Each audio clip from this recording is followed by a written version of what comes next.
आज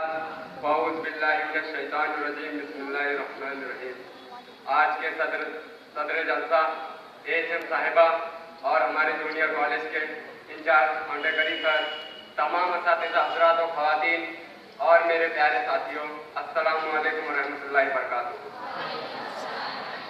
जैसा कि आज हम सब यहाँ पर 15 अगस्त यौम आज़ादी का दिन मनाने के लिए जमा हुए हैं, इसी मौके पर मैं अपनी चंद बातें आपके सामने रखना चाहता हूँ कि एक वक्त था जब हम सब अंग्रेजों के गुलाम थे। हमें अपने ही मुल्क में रहने के बावजूद आज़ादी नहीं थी और यहाँ तक कि हमें तालीम हासिल करने की इजाज़त नहीं थी। हम दूसरों के कहने पर चलते थे और उसी के साथ साथ हमें ऊंचे ओहदे भी नहीं दिए जाते थे।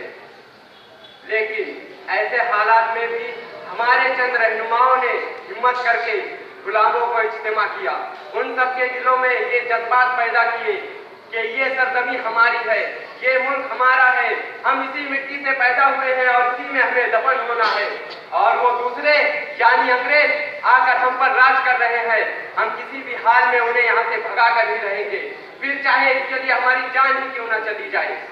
हाज़रीन जलसा, किसी ने क्या खूब ही कहा है कि इस जमी के होने से अब हमारा होना है, इस जमी के होने से अब हमारा होना है, ये जमी ही चांदी है, ये जमी ही सोना है। आहिस्ता आहिस्ता लोगों में आज़ादी का जज्बा पैदा हुआ, लोग बागी हो गए और तो और अंग्रेजों के खिलाफ बगावत कर दी। कितनी लड़ाइयाँ लड़ी, कितने लोग शहीद हुए, कितनी कुर्बानियाँ दी, तब जाकर हमें 15 अगस्त 1947 को आज़ादी मिली।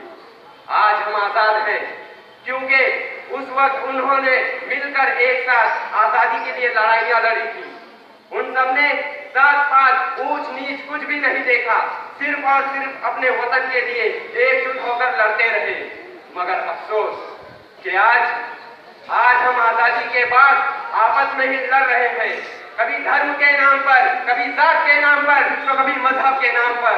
ऐ हिंदुस्तानियों सुनो सुनो, ये जहर हमारे बीच उन अंग्रेजों ने घोला था जिसका असर हमें आज तक दिखाई दे रहा है और ये सिलसिला यूं ही तब तक चलता रहेगा जब तक हम इसे खुद ही ना रोकेंगे। क्योंकि उन रहनुमाओं ने हमारे लिए जो कुछ भी किया है, हम उसकी कीमत कभी नहीं चुका सकते, उसकी कीमत कभी नहीं अदा कर सकते। मैं आप सबसे पूछता हूँ, क्या हम में है इतनी हिम्मत कि हम रहनुमाओं की तरह कुर्बानियां दे सके? नहीं है, मुझ में भी नहीं है, लेकिन हम में से हर एक के दिल में ये हिम्मत होनी चाहिए। तो आइए आज हम सब मिलकर ये अहद कर ले कि जिसका जो मजहब है हम उस मजहब का एहतराम करेंगे, किसी के मजहब को बुरा नहीं कहेंगे और तो और जहाँ तक मुमकिन हो सके हम पूरी कोशिश करेंगे कि आपस में भाईचारगी को कायम रखें। आखिर में एक शेर के साथ मैं अपनी बातें खत्म करता हूँ कि हो चुके आजाद किसी दौर में थे गुलाम, हो चुके आजाद किसी दौर में थे गुलाम, ऐ तिरंगा तुझे सलाम, ऐ तिरंगा तुझे सलाम। और